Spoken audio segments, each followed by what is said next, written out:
On this week's episode, it's Xbox's turn for a showcase. Star Trek takes center stage at Comic-Con, and the ever-shifting strategies for movies. All this and more as we reach our next stop, the PCC Multiverse. Don't be alarmed. The quasi-shimmering light before you is a trans-dimensional gateway to other worlds, other voices, other thoughts, and other realities. Up feels like down, and down feels like the number 7 on a Wednesday morning. Don't worry. That quivering, blood-boiling sensation under your eyebrows is all a part of the charm. Welcome to the PCC Multiverse. And we're back with another episode of the PCC Multiverse. This is Gerald Glassford from Pop Culture Cosmos, The Lakers Fast Break, Inside Sports Fantasy Football, and Game Source. We truly appreciate everyone out there listening to all of our shows, and if you can, please send us out that 5-star review on Apple Podcasts, or, speaking of stars, whenever we're doing some Facebook streaming or anything game-related, whether it's Dungeons & Dragons or whether it's right here on the Pop Culture Cosmos, please, if you can, send us out those stars. So if you send us any stars, or you like, follow, share, whatever you can do to help support us right here at the Pop Culture Cosmos, it is truly appreciated. But it wouldn't be a PCC Multiverse without my good friend. It's our own Mega Cat, who's kind of excited, but he's also from Pop Culture Cosmos. You got to check out what he's doing today at popculturecosmos.com. Also check out what he's doing with his great podcast, Topicocalypse, and the Super BS Gamescast, plus his book, Congratulations, You Suck. It is my good friend. It is Josh Peterson. What's up, man? Hey, not much, man. I'm kind of excited, kind of not. You know, we'll talk about some things here in a minute, but just happy to be here. You know, as always. I am happy to be here as well, and we truly appreciate everyone listening and watching us on Facebook Live, YouTube. If you're listening to us on any of the radio stations that are around the world, want to give a big heads up to one of our newest stations, Ambron Radio, also as well, Raw Talk Online, giving them some love. Thank you so much for supporting us right here at the Pop Culture Cosmos. Cannot thank you enough for doing so. Plus also everyone that listens to us around the world. Thank you so much on radio and also on all of our podcast outlets. We cannot thank you enough for supporting us. Just wanted to go ahead and run down what we're going to be doing up here on this episode of the PCC Multiverse. Got the Xbox Series X showcase that just came out. And we'll go ahead and elaborate whether we liked it or whether we didn't like it. We're going to go ahead and go into detail on that here in a sec. Plus also as well, Star Trek made an impression at Comic-Con with an announcement of a new series of a different kind. We'll go ahead and talk about the Star Trek series real quick, and if it's going in the direction that we would like it to go in, as far as it continues on its TV trek to a galaxy unknown. Plus also as well, we're going to really quickly mention what's going on in the world of movies and release dates with Bill and Ted 3 and Tenet, and James Deighan from Mega Cat Studios. I got him over on the back half hour coming on talking about all the great stuff that he's doing at Mega Cat Studios and all the games that he's got coming out or that have just been released to either the modern consoles or the retro consoles like the Nintendo, the Sega Genesis, and the Mega Drive as well. But my friend, it's a console of a different kind that was showcased earlier today as we're recording this, and that was the Xbox Series X. Was on full display as far as the power, and we can see all the nice shiny games that are coming out very soon in the not too distant future. Well, at least we hope so, but some I know are already not going to be there at the time of launch. But it is the Xbox Series X showcase. Some of the games that were announced and shown off, games like a new Forza. Shock upon all shocks, a new Forza is coming out. What do you know? New Fable game, which I know a lot of people are excited about. As Dusk Falls, a nice interactive, sort of really different looking, cel-shaded, cartoonish, but with a serious dramatic side to it. That one really looks very interesting. State of Decay 3.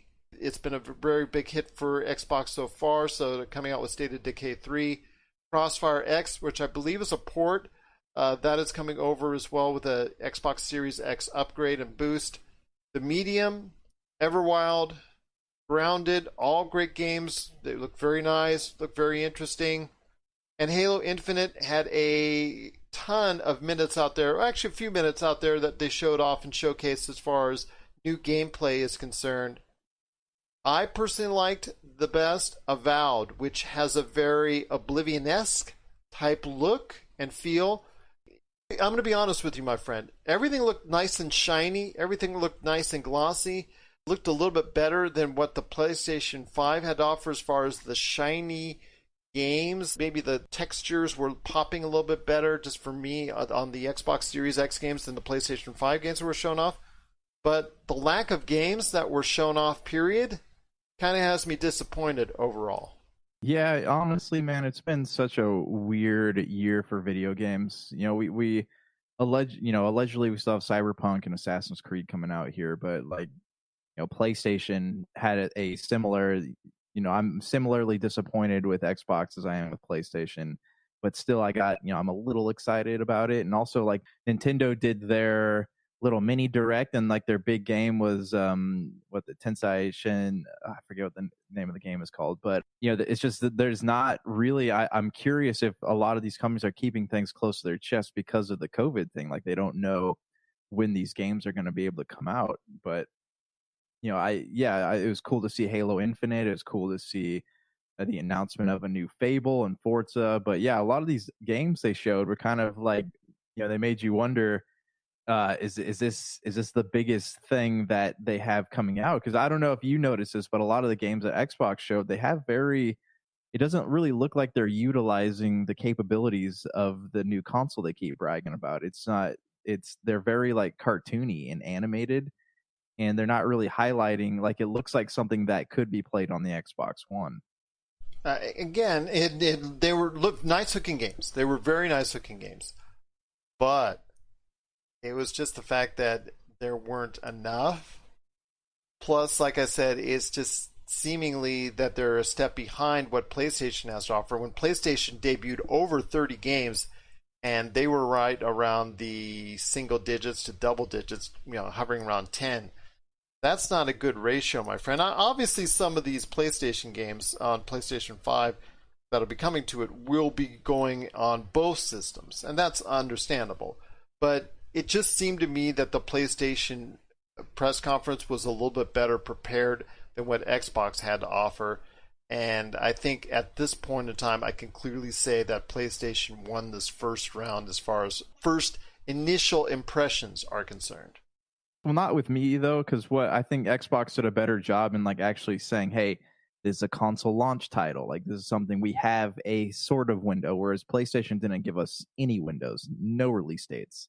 They showed a lot of games on the PlayStation, but they didn't show us anything that we're going to be playing soon. And I think that's where Microsoft did a better job than PlayStation did, though not a lot better than what PlayStation did. But I don't know. I've been reading a lot of headlines already with like there's Kotaku and Polygon. They're all attacking Xbox and for like little things, how they didn't address like backwards compatibility. Then they're saying, oh, that's not going to have Xbox One support anymore. They didn't talk about that. They didn't say they weren't going to have it. It's just, I don't know. It's kind of petty the way a lot of these journalists kind of jump to conclusions. But I can get why people would like the PlayStation conference better. I also get why people would like the Xbox One better. I like the Xbox One better, but that's just because I have more love for some of the games that they showed at the Xbox conference as opposed to the Sony conference. For example, really loved the Halo Infinite footage. Love the Master Chief's grappling hook. Like that was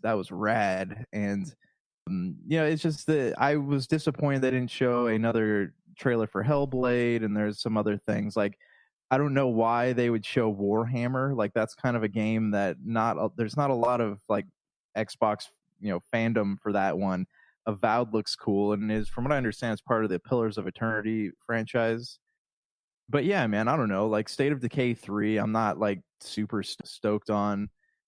I don't know. Do you want to talk about some of these games they showed? Again, I want to go back to Avowed because that was the one that was, I'm like, that looks like a a successor to Oblivion I could really get into. And because Yeah. I've said before, Skyrim, I played 30 hours and I got stuck in a bug and I couldn't get back. I still have it on the shelf right here.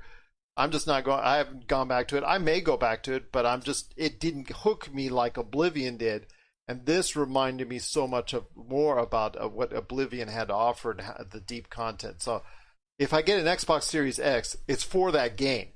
Whether new Forza, new Forza always comes out with a new system, man. I mean, they're the type of games that will just showcase a new system and how good the graphics are and the res, the colors, the shading, all the 9 yards. Those racing games do it the best. So of course, a new Forza was coming out. A new Fable was very interesting. And something that was rumored to be worked on and to be working on. So I want to hear your thoughts on a new Fable on the way.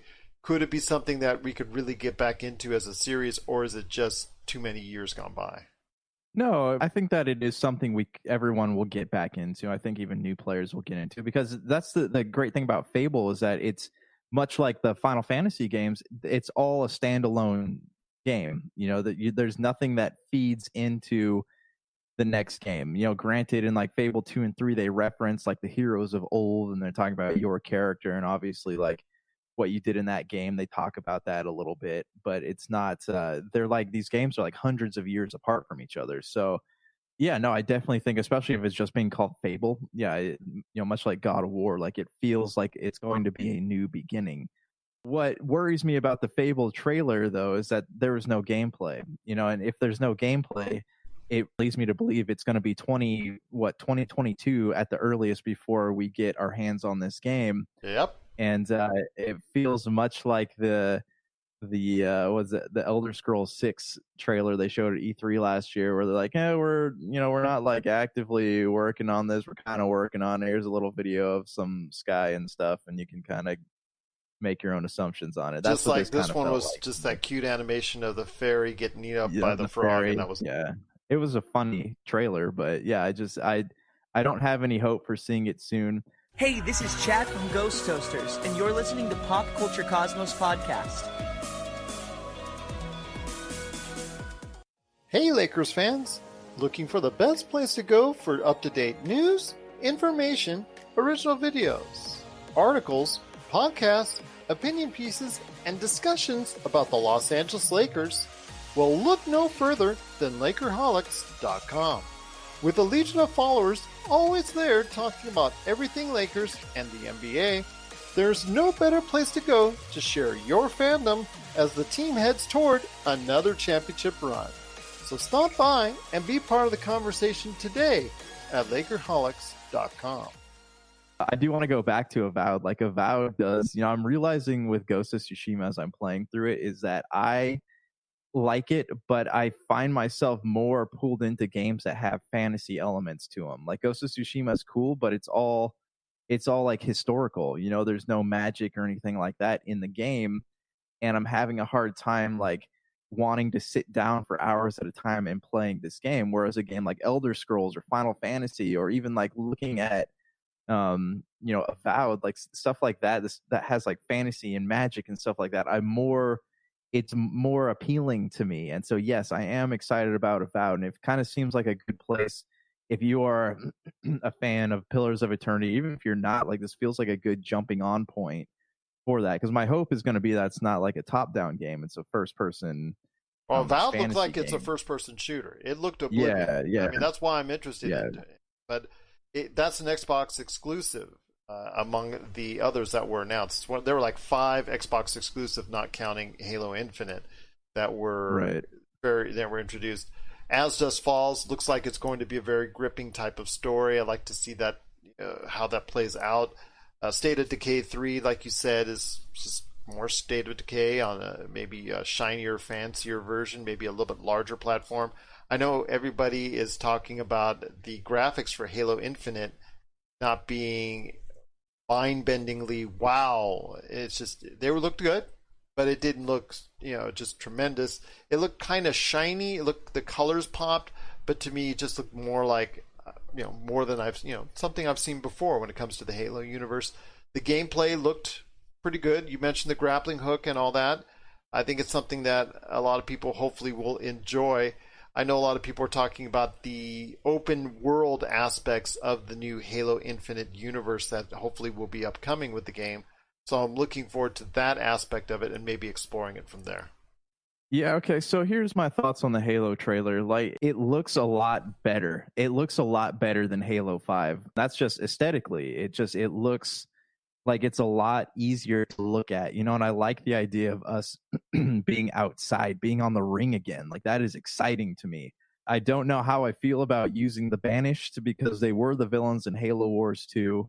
And a lot of people don't play, you know, the Halo Wars games, at least not as many who plays like the mainline Halo series. So I don't know if it's a good idea using them as bad guys. But what confuses me is that they have, you know, Atriox, I forget what his name is. He's sitting there talking about how he's teaming up with I guess Cortana or whatever it is. Like, I don't understand the story, you know, and that's like what's confusing me, because it shows like it's been 25 years since humans fell or something like that, and they kept talking about like the death of the UNSC. Like, what happened in that time? If they don't address that, then it's going to just be another Halo narrative nightmare like Halo 5 was. Can I ask you a question? Well, let me ask you a question. Yeah, please. He was speaking English. Was that the case? Was he supposed to have like a translator or something? I remember that in the other games previously they were supposed to have translators. Yeah, I mean, some of the brutes spoke English, some didn't. You know, it's the same thing with the grunts, right? Like, they had their own language, but then they kind of, some of them spoke in it, some of them you can hear them like grenade and stuff like that. So it's I mean, as far as like continuity goes with that kind of stuff, I have to go back and play the other games just to get my roots down again. But and then you talked about Cortana. Cortana was delving into a period where she was going into madness and sacrificed herself in Halo 5 Guardians. So yeah, so what's going on with that? You know, they haven't really addressed it. Cortana has had no presence in any of the trailers, any of the artwork. Do you smell that? I smell prequel book coming. I saw there is a prequel book coming, but I mean, if they don't, it's kind of like how they address the death of what's his name, the Forerunner, the main Forerunner you were fighting in the other games. They address his death in a book instead of the actual game. Like, there's so much in continuity here, and it drives me crazy. Plus the advent of the addition of another Halo. Is this another Halo? Is this the original Halo? Addition of another Halo. So I'm hopeful that they will go back and they will explain all this stuff. You know, like the Forerunners. I really like the idea of being able to fight the Forerunners, seeing the Forerunners. Like, they're like, hey, we have this idea, we're going to show you this, and then it's just gone. You know, and that's one of the things that has really agitated me. So I hope that with Halo Infinite, it's kind of a new start. Don't mess this up. You know, just don't mess it up. Don't make us assume. Just tell us what's there. I don't know. I don't want to read the book. Just tell me what happened. I do like the open world aspect. I like being able to go to different places. You're not just stuck on one linear path. I would hope that there is some remnant that ties Halo Infinite together with Halo 4, but, you know, we'll see what happens, man. I am excited about it. I do want to play it. It does look good, but I said the same thing about Halo 5 and was incredibly disappointed by it. Here we go again. But it is Halo Infinite. About 10 minutes of the game was shown off. I'm actually showing right now, as on to viewers out there of Facebook Live, they're going to go ahead and seeing the YouTube video of the official Xbox game showcase. You're seeing some of the highlights right here. Let me go ahead and see if I'm give you some of the action. There's Halo Infinite right there for you. So before we go ahead and close out our conversation on this Xbox Series X with our final thoughts on it, at least the initial impressions per se, I know there were some other games like the Medium and some other games that you wanted to go ahead and talk about real briefly before we head on out. Yeah, so Rare's new game, Everwild, actually looks pretty cool. They didn't show us any really much gameplay or what the game's going to look like. They kind of showed more story trailer, but it does look good. I've always kind of liked the Rare animation style, and this, it kind of does have the same color palettes as Sea of Thieves. I am curious. I want to know more about the game, but it does look kind of interesting. And the other one I am interested in is the Medium. I know that this game was shown before, and they didn't really like go into detail about a lot of the mechanics, but I do love the being able to switch, playing the dual view of the nightmare world versus the real world. Like it looks truly terrifying, and I am incredibly interested in this game. Then again, though, these horror survival games are really just hit and miss. Like there's no, pardon the pun, there's no medium between them. So hopefully it's good. We'll see. We will see, indeed. But overall, your thoughts on the Xbox Series X showcase, and you're saying you enjoyed it. You say you give it a little bit a slight edge over the PlayStation. Right now, if you're going to go ahead and decide between the two, I have a feeling as the Xbox fanboy of us, you're going to go ahead and choose the Xbox side. Yes, because it has a game I want to play at launch. If PlayStation had something I want to play at launch, I might pick that one, but we don't know anything about what the launch titles are. It was okay. It was disappointing in its own rights. I wanted to see Hellblade. They didn't make any announcements about Gears Tactics on console. There was no Gears of War, period. I do like how they are going to be upgrading for free a lot of the older games, Gears 4 and stuff like that. So I think that they are one up in that category. But I think PlayStation they weren't being vague about it. They just didn't address a lot of this stuff. So it's possible that they could be doing the same thing. I don't know. But as of right now, I am just like maybe a couple meters above PlayStation when it comes to Xbox. And for you, were you also disappointed that you didn't get really any definitive thing as far as release information is concerned? Okay, yes, that was my next thing. Is like, why? Remember when the Xbox One came out?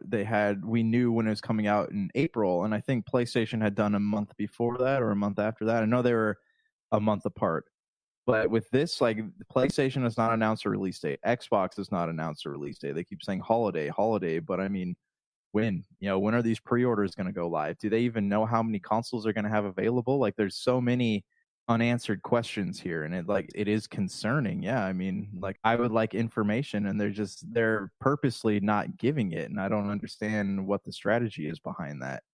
And then you also have the fact that there's still no price listed. That's kind of a bummer as well. No price at all.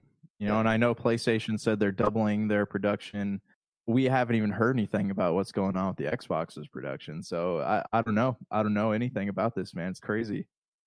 With me, I'm going to give right now the edge to PlayStation. I thought the fact that they had a sheer, substantially higher number of quality games that they showcased that I was interested in over the minimal amount of games that were shown off by Xbox. And I'm saying that when you got roughly 10-ish to roughly 30-ish games that were showcased, that's kind of disappointing. You need to see more, and that's great that a lot of these games are going to get the Xbox Series X free rub and get those free upgrades to the next level. But I need to see more from Xbox as someone who is not a PlayStation fanboy and someone who is not an Xbox fanboy who has had both systems.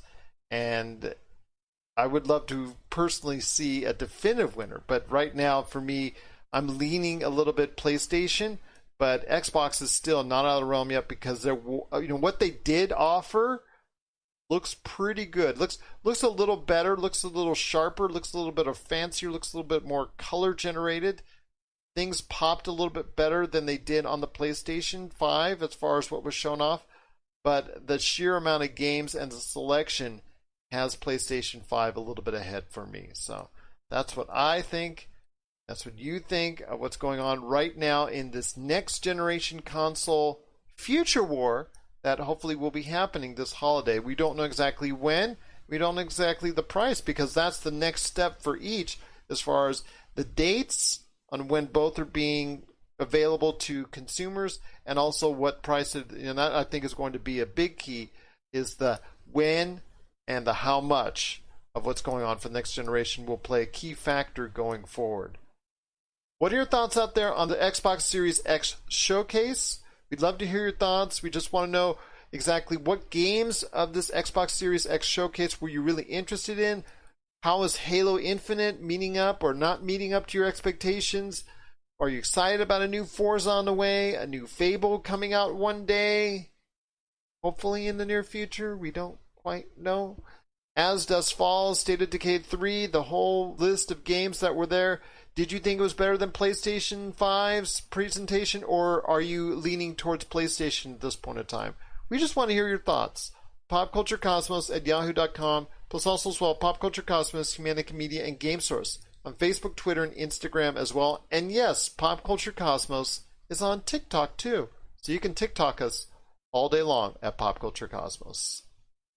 My friend, before we hit the half hour, just wanted to go ahead and just break down some stuff that went on at Comic-Con so far. On our Monday show, we're going to have an even larger breakdown of what happened at Comic-Con. But right now, I wanted to go ahead and touch on Star Trek real quick. I mean, because they were there, their panel at Comic-Con, talking about a lot of great things coming up, of course, with their current shows.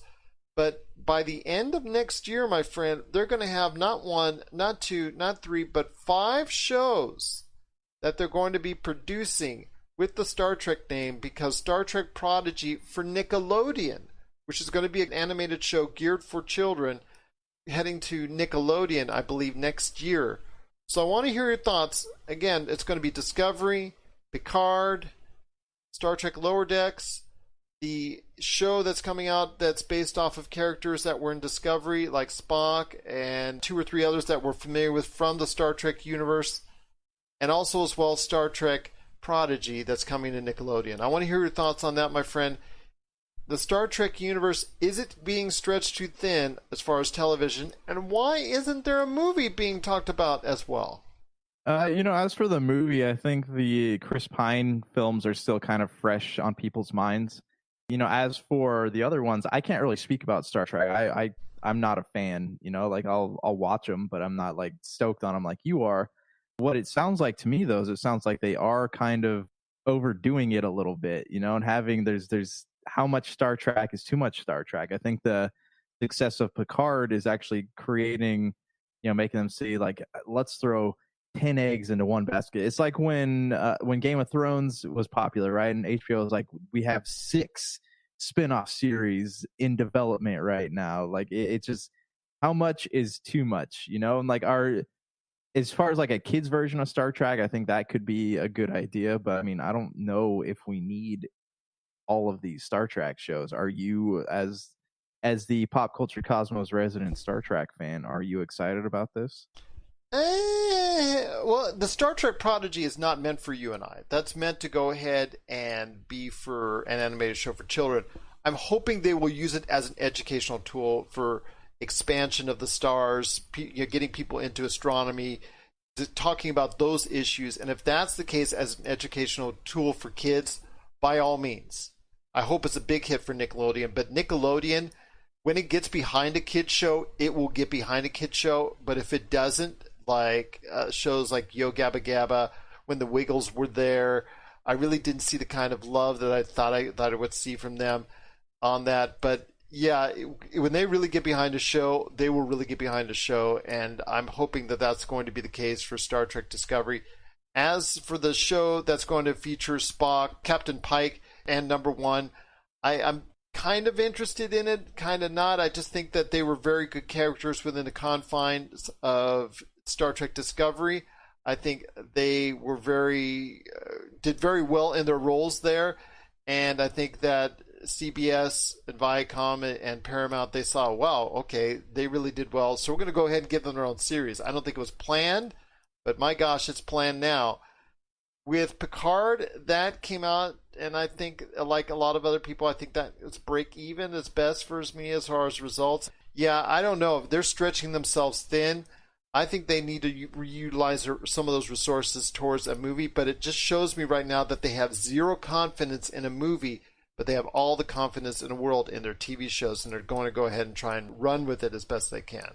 Yeah, well, honestly, as far as the movie's concerned, at this point in time, it makes sense. It makes sense with the uncertainty of movie theaters, which I'm sure we'll get to in a minute.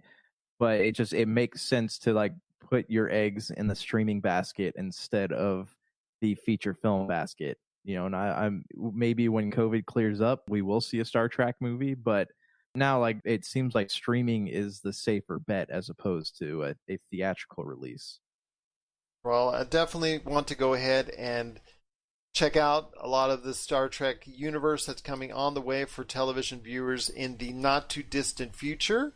But yeah, Star Trek is going to be something that we're going to see if it works. All these shows next year. I mean, fans next year, they're going to get their fill of Star Trek. What are your thoughts about Star Trek at Comic-Con? We'd love to hear your thoughts. popculturecosmos@yahoo.com. And remember, on Monday's show, we will be breaking down a lot more of Comic-Con, a lot of the trailers, and in fact, there's some coming out as we're speaking. We're going to talk more about coming up on Monday's show, the Pop Culture Cosmos.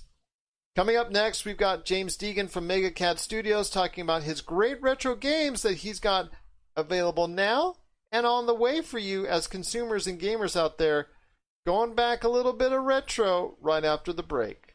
This is the PCC Multiverse. Coming soon, Zero Cool Films presents Action Figure Adventure. Super collector Jay Bartlett hits the road once again in search of action figures' most iconic and noteworthy and rare figures, all in the name of creating the most ultimate action figure auction ever. He fronts the cash, the charity benefits in the end. What will he get, how will he get it, and how well will he do? Find out November 1st, 2020.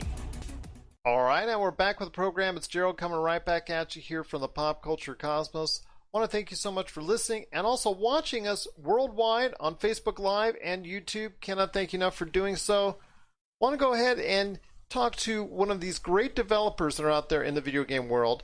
In fact, someone who has a very old school feel, because if you haven't checked out their games, you should, because especially with all the craze that we're actually going through right now when it comes to retro and people's interests in retro gaming. And if you haven't checked out Mega Cat Studios at megacatstudios.com and the games that they have upcoming or are out right now, you got to go ahead and check out what they're doing today at megacatstudios.com. In fact, they've got so many games right now that you can go ahead and get or that are on the way. First off, they've got great games like Coffee Crisis, which I've played on the Nintendo Switch and is also available on the Xbox, PlayStation 4, Steam, and just so many different outlets right there for you, including even consoles, old school retro consoles right there for you. I've played it and had a great time doing it. Phantom Gear is also available on old school retro gaming and right there for you. It's all right there on the screen. And of course, they've got a new one coming up very soon called Bite the Bullet.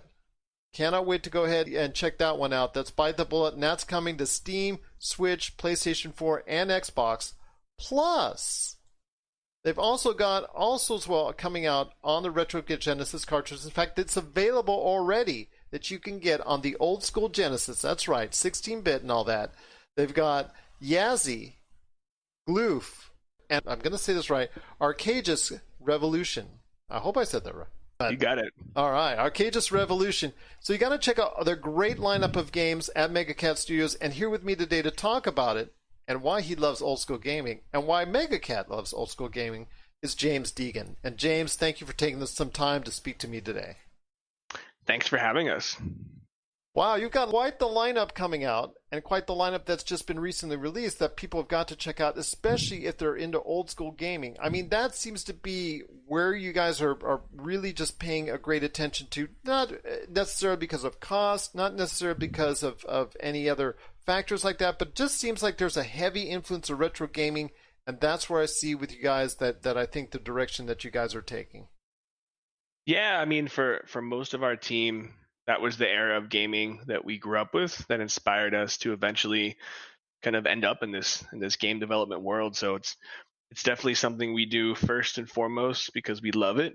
We try to really emphasize the fun for fun's sake piece of any game we work on, and I think that's pretty obvious whenever you're making your games for cartridge-based consoles. Absolutely. In fact, you've got games not only out available for modern systems like we were talking about, Steam, PlayStation 4, Xbox One, and of course the Nintendo Switch, which again, I have played Coffee Crisis on and had a great time playing. Highly recommended. You not only make games for 16-bit, like we're talking about just now, for the games that you got that are now available for the Sega Genesis and the Mega Drive, but also even old school 8-bit. I'm showing right now on the screen 8-bit games that you have available, like Creepy Brawlers for the 8-bit Nintendo systems. Yeah, Creepy Brawlers is a favorite for us. It actually is one of the one of the games that we eventually released on Nintendo Switch as well. But it always started on the NES. Gosh, and you got quite the lineup of either recently released games, upcoming releases. You guys I'll just say right now, your company, from what I'm seeing and the press releases I continually get, you're always working on something new. Oh yeah, we're busy. We're at it. I mean, we're really coming up to an exciting time for MegaCat because a lot of the projects we've been nurturing the last few years are coming to the end of development. So there's a whole lot of cool stuff up ahead, and some of these cartridge-based games have been 3, 4, 5 years of work. Oh my goodness! So it's definitely it feels so nice and satisfying to watch them leave the building and go into other people's consoles and see people enjoying them. And that's, I'm sure, the ultimate satisfaction, because you guys get so much great feedback, I'm sure, from consumers out there, gamers, whether they're young or they're old. How fascinating for you is it to get all that type of feedback that's so positive in regards to your games from gamers that you didn't even know would even try these games? Yeah, it's the best. There's a group chat we have on our Slack channel where all the team members are in, where we share all those types of messages from Discord, and lots of messages through our customer contact form or through our kind of automated thank you for purchasing. I think it really comes down to the retro gaming is very personal and very nostalgic for a lot of people, and that tends to resonate with them more, and they feel so, I want to say, even closer to the projects when they're able to send a note to the developer and thank them for working on something that brought their day up a notch. Well, I'll tell you what, I'm checking out right now, and so is everybody else on Facebook Live and YouTube, the display and the little video snippets of log jammers, of all the great different games that you have right now. It's really so cool how you're embracing this retro feel with all these side scrollers and all these different games, the puzzle games, which we haven't even started on that. I mean, you've got so many, a wide range of variety as far as what's coming out and what is out already. I mean, we're talking about the stuff that you just recently put out for the Genesis, and includes Gloof, the puzzle platformer. Tell me a little bit about that and why you think that's going to really stick with people. Well, it's the world's first Tesla frog, which had to be done, and we were happy to help bring it out to the masses. One of our good friends, Dennis Grachev, worked on the gameplay itself, the arts. He's incredible, super talented guy. It's something we consider hyper casual, which is hyper casual with a cat. So it's a game that anyone can pick up, intuitive controls, and sit down and have the challenge and difficulty of natural puzzle progression with the ease of getting started that doesn't require a 30-minute tutorial or really deep mechanics, no finger karate, no multiple button moves, just lots of thoughtful, replayable, interesting design with cool feel and graphic, sound, chiptune that creates that full immersive classic experience. How influential are games like Tetris when it comes to a game like that? I mean, that obviously set the bar real high for an early standard for 8 and 16-bit gaming. So Tetris is obviously the world's genre building first retro pillar in that way. There's so many block-based puzzle games that spawn from that. But, I think that puzzles in general became kind of transformational in the 8-bit era, where I've always loved the Adventures of Lolo, games like that. And I think that was the most iconic single time in gaming, was that original 8-bit, kind of pick it up from the arcades, bring it home, and still twist the genres, make new subgenres, find new mechanics and player decisions that stick with you. And I'm a big Game Boy player. I grew up loving my Game Boy and later my Atari Lynx, which is a little bit shameful. But I love the mobile gaming, and Tetris was a mainstay there. Oh my gosh! Like you said, it has that influence for many years to come, and so many different variations of the Tetris theme has been redone. But to see something that you're doing with Gloof looks like it's going to take that puzzle retro feel even to a higher level. Yeah, I mean, I think that puzzle games might have I'm just choosing one. As an adult, I always have the interest and joy of touching and playing an RPG, but the idea of committing the time that it takes to play an authentic retro RPG, I think that level of time commitment isn't met by my level of enthusiasm, and the puzzle games separately are something I can pick up and spend 45 minutes or 2 or 3 hours just fully committed to enjoying, and still enjoy it later on playing it again. Yazzie reminds me of platformers that even date back even further than that. I mean, I want to even go back as far as the early days with Donkey Kong, and obviously when it came to consoles, Pitfall and those type of platforming sequences. Just some types of influences there, but Yazzie, just the platformer that is, from what I've seen, it looks like something that a lot of people can really get into, because platforming never seems to die with audiences. Yeah, there's always a sweet spot in that 16-bit world where people think of their pack-in games they had with their consoles, and in many cases the Marios and Sonics are the first games people had and their favorite as well. So I think there's something about that exploration of a bigger universe that platforming brings. So Yazzie is a puzzle platformer, so it's definitely not an expansive platforming universe in that way, but it's definitely a brain teaser, active solving, replayable arcade game. Mm-hmm. And it just seems like something a lot of people are going to enjoy and really get into very easily. It's like something that is going to be some, just the fact that it does remind so many people of what they once did. With me, I'm in my 50s now. I remember the days when Genesis was hot and you had all those different platformers. Then you had Super Nintendo, you had Nintendo 64 with their platformers, and you make so many different things on so many different systems, including classic consoles. It's always really nice to go ahead and just see your work evolve, whether it's a game that you're putting on a classic console or just a brand new one as well.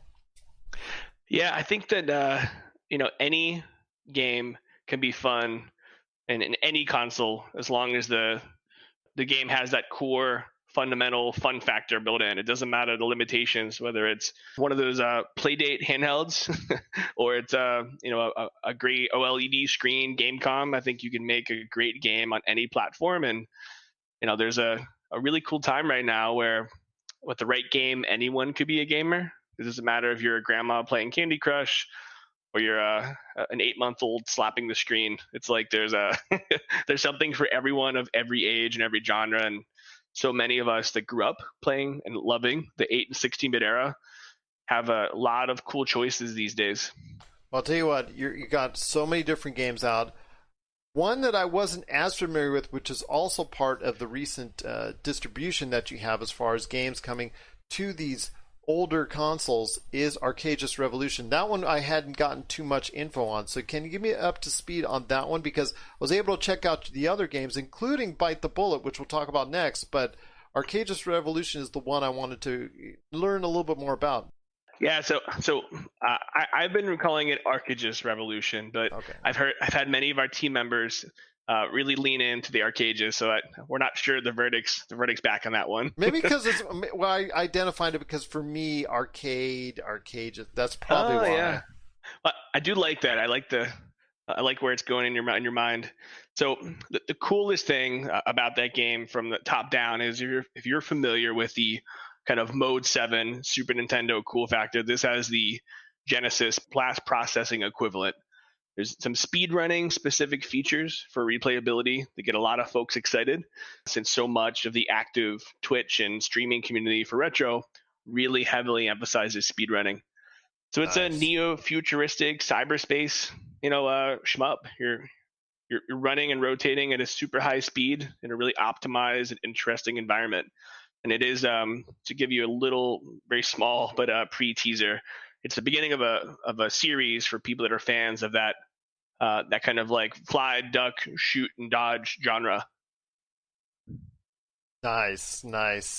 And that's going to fit very well with the rest of the portfolio that you have. In fact, I'm on megacatstudios.com. Once again, if you get a chance, check out megacatstudios.com. You're really going to be satisfied with all the different games. In fact, I'm showing some video again of Log Jammers. I'm showing Bite the Bullet right there for you. And that's one thing I wanted to ask you. Bite the Bullet, it does have a very, I want to say, Contra type feel. Just has that great shooting influence there. Also like a platform as well. I mean, that even the different variations of that I'm seeing out there, what you're producing at, we talked about even before we went on the show, you're even going ahead and making a limited edition arcade version as well, if I'm not mistaken. Yeah, we were really happy to collaborate with the guys at Arcade about that. So they specialize in those artisan, handmade, limited run arcade cabinets. And Bite the Bullet has a lot of exciting things going for it that we're just now starting to announce. We have some really notable celebrity chefs and competitive eaters that helped collaborate on the world's first run and gun and eat. So it's an eating based run and gun. So instead of simply mowing down your enemies and dashing through, you have another player decision to make on eating the enemies to absorb crafting material and hit points. So depending on the character class you choose, and the character classes are also built around this eating universe. Each character class has a lot of unique skills and abilities that are exclusive to that character archetype. So you have your Gorevore. He's your kind of carnivore character. Mm-hmm. You have the most heavy metal vegan, the Slaughterer of the Soil. We have the Omnivore, I see, I eat. And then we have the Robovore, which means you eat metal. And kind of as you're running through these 50 plus levels of run and gun platforming, there's a lot of world building, side quests, crafting, and I think really interesting genre bending opportunities to get someone excited about the core fun of a Metal Slug Contra with some modern design attached. It looks great. I cannot tell you enough kudos, because it really looks like something a lot of people are going to get into. And the fact that you embrace speedrunning, like not a lot of these other developers out there, because you always now see these developers' reactions that are holding their head in their hands and saying, oh my gosh, this is not what I intended our game to do. And you're asking for, in some of your games, for these speedrunners to go ahead and take up the challenge as far as your games are concerned. Oh yeah, I'm a huge fan of the speedrunning community. I'm a big fan and subscriber of the Speed Gaming channel and some of the content and influencers there. I think that's one of the coolest ways to keep retro alive and replayable is challenging yourself to see what you can do and where the limits can be set to.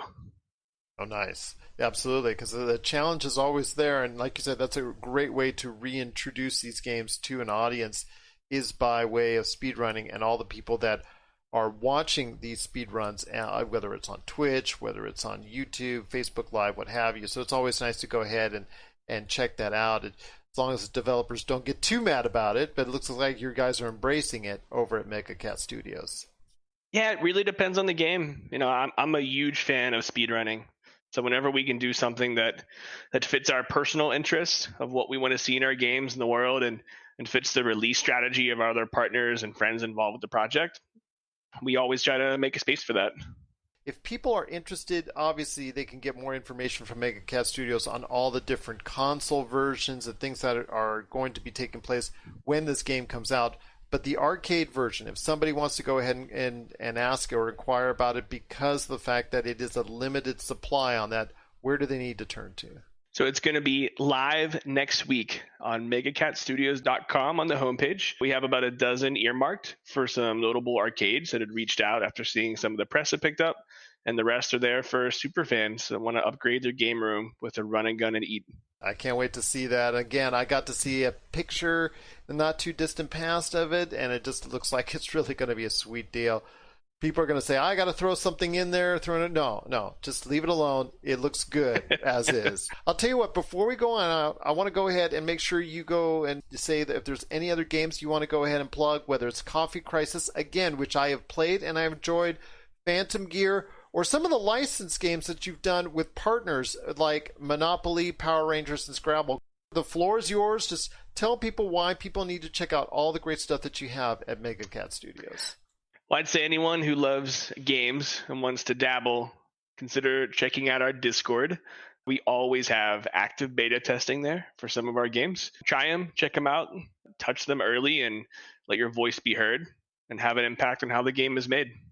Before you head on out, you want to go ahead and let everybody know also if they're interested in collaborating with you. That's because there's so many developers that are just in their homes. I mean, we hear all the time now about studios that are consistent of, 1, 2, 3 people that are doing it in their homes, their garages, whatnot.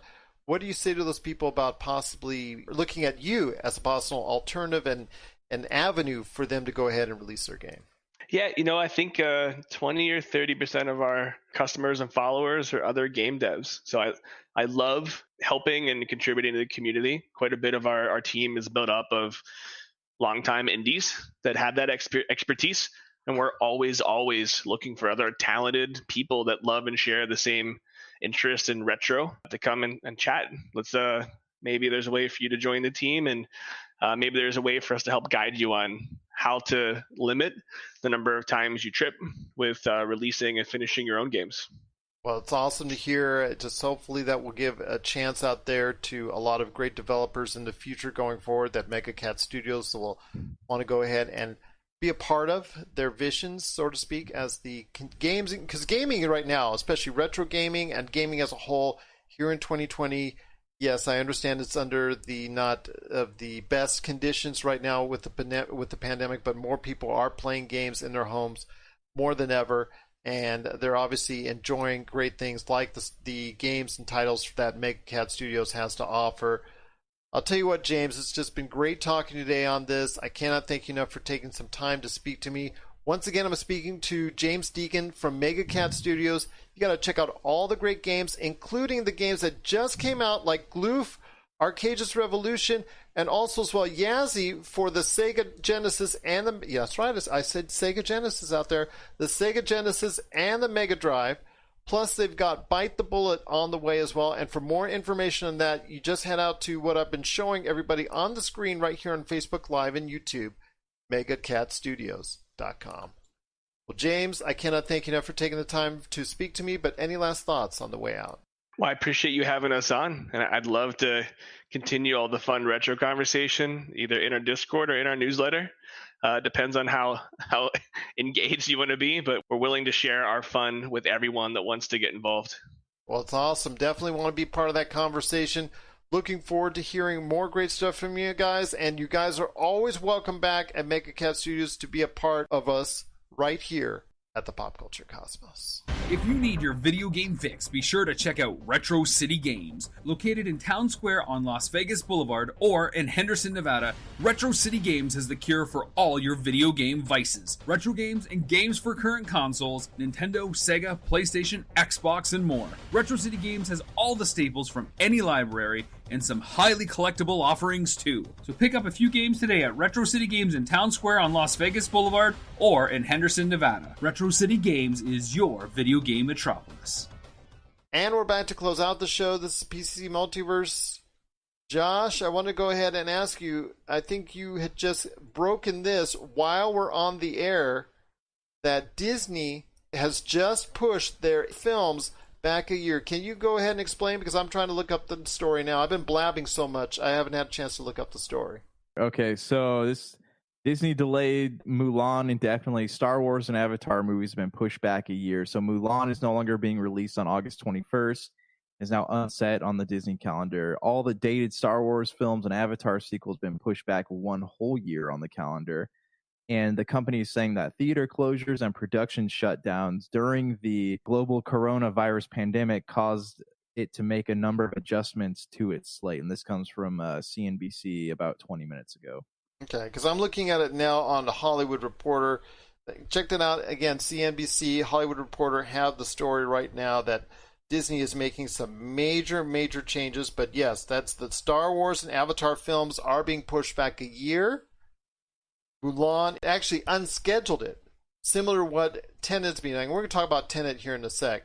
But yes, my friend, this just goes to show you about all the different kinds of changes these studios are making when it comes to all the different kinds of movies that are out there. I mean, unscheduling Mulan. We don't know the status of what's going on with Black Widow, other than it's still, as of this point in time, is going to be appearing in theaters in November, but even that's up for debate. I mean, does this surprise you, or is this something that we're going to be seeing more of from Disney and major studios going forward? Oh, it'll be something we see a lot more of. You know, we talked about this a while back, is the fact that we don't know when this is all going to stop. You know, we don't know when COVID is going to not be a thing anymore. And like wherever you stand on the background issues of COVID, it is affecting the economy. And it's like, it's one of those things where like nothing is set in stone. You can't set anything in stone with movie releases. And so that brings me to the next, my next question or thought here is that how long can these companies delay putting these movies out before they start to lose money on them? Well, it's just very sad to see that that's the case, but for a lot of these studios, it's the right financial move, my friend. It's just what you're going to have to do. I mean, people just say, just throw it on VOD. Again, it comes to the point where you cannot throw a lot of these films on VOD because of the sheer amount of dollars that will be lost if you do. So if you're expecting a big return on some of these movies, you're not going to make it up. I mean, you'll make a fraction of it back by sending it to VOD, but that's the problem. You'll be making only a fraction of it. So you're gambling on hopefully some type of immunity coming as far as the coronavirus is concerned in the next 12 months that will hopefully necessitate everybody going back out again and theaters reopening up and things of that nature. So I think that's what Disney and other major studios are counting on, and that's why they're delaying or unscheduling, as I guess now it's called, unscheduling a lot of these movies to a undefined point in time, because they really feel that these big budget showcases shouldn't just go direct on VOD because of the fact that they still feel that they can earn quite a bit of money whenever North American theaters open up. Yeah, so I mean, I don't know what's going on in other countries right now, like if they're planning on opening theaters, if these movies are going to be able to play. I'm trying to understand the economics of it, but it feels like at some point you're going to have to put this movie out, whether it's in theaters or on demand. It feels like there's a chance that you will start losing money on it, because even when theaters open, there's no guarantee that people are going to go to them. So we'll wait and see what's going on with that. But again, it's going to be this continual musical chairs for the movie studios with their major releases. We could see some movies being just transferred to VOD. Wanted to talk real quick about Tenet. Like you said, in the US, it has been unscheduled, just taken off the schedule entirely, but it will still be released in the not too distant future around the seas based on the individual countries' stature on where it is for coronavirus and if they have open theaters or not. Bill and Ted 3, that is going to be released limited theaters here in the US and around the world, but also is going to go at the same time concurrently to VOD. But whatever numbers it does on VOD, and I have a feeling it's going to beat whatever Scoob or Trolls World Tour did. I have a feeling it will beat both of those movies. But even if that's the case, it's still going to be, again, a fraction of what I think it would have done had it been given a normal or under normal circumstances a theatrical release. So I think there's going to be some biting of the bullet there, just because of the fact you can never recoup all the money that you're going to lose because you didn't have a full theatrical release. Yeah, but we're also going to have to redefine what normal is when theaters open back up, because, again, we don't know if people are going to be willing to risk going to the theaters, what that landscape is going to look like. So I think it's going to be a long time until movies and the act of going to the movies looks anything like it did last year.